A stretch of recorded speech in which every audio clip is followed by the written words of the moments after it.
an inclusive newsroom to start is so important, because without that, we're not really able to tell the stories that our community really wants to hear.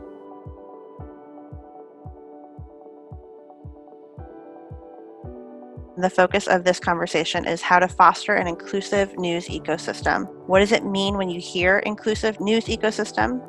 More diversity only allows you to serve your community better. Especially in communities of color, there's also such an important job for record correction and narrative shift work that reduces or corrects some of the harm that has been done by media previously. The number one thing, that I can speak of is just invest and don't be afraid to take risks. If you hire diverse people, they're all gonna create content that is appealing to their communities. And every day, as editor, as a human, I always look for that young journalist with the spark in his eye, or with that passion, with that commitment, with that drive, because there's so many voices out there that we should be publishing.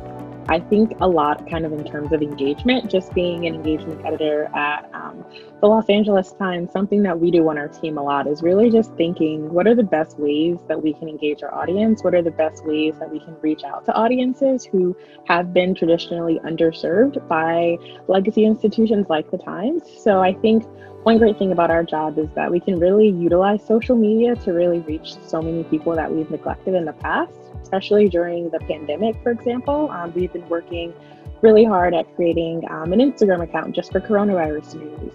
Thank you so much to the three of you, Sarah, Javier, Adriana, for taking the time to have this conversation today. And thank you to everybody who's joined us today.